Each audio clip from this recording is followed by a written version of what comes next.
నుంచి చిన్నప్పటి నుంచి ఈ ఆటలాగా ఏడుస్తున్నారు. ఏం చెప్తాం? మీరు ఎన్నాళ్ళ నుంచి టీడీపీలో ఉన్నారండి? టీడీపీ నాకు పుట్టిన కాల్చి టీడీపీ అంటే 4 ఎకరాలు చేస్తే బత్త రాసేసిందండి మేడం. మరి మిగతా వాళ్ళకి ఆధార్ కార్డు ఇస్తే బత్త భూమి లేదు, ఆధార్ కార్డు ఇస్తే భూమి లేదు, ఏమీ లేదు, చేంజ్ చేయక్కర్లేదు. ఆధార్ కార్డు ఇచ్చేస్తే రాసేసింది మేడం.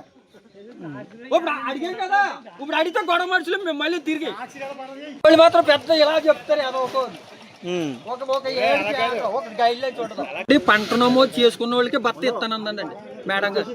అదే ప్రకారంగా మేము రాయించుకుని వెళ్ళిపోయామండి. వెనకాల ఆధార్ కార్డు కట్టుకొచ్చిస్తే బత్త రాసేసిందండి. రూల్ మరి గైడ్ లైన్స్ చెప్పినప్పుడు మనం పాటించినప్పుడు వాళ్ళు పాటించాలి కదా. గైడ్ లైన్స్ అందరూ పాటించాలి కదా సార్. అక్కలద్దా ఇప్పుడు ఏమి ఇలా ఎలా జరుగుతుంది? ఇక్కడ ఏం జరుగుతుంది అసలు? ఇక్కడ ఏం జరుగుతుందంటే నోరున్నోడు రాజ్యం.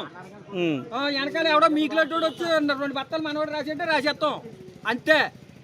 ఇప్పుడు గొప్ప చిత్రం ఏంటంటే అండి, ఎకరం ఉన్నవాడికి 5 ఎకరాలు చేసిన బత్తయే. 40 ఎకరాలు ఉందనుకోండి, ఎకరాలు బత్త ఏళ్ళ పంపించేస్తారండి టాటర్ మీద ఎట్టి.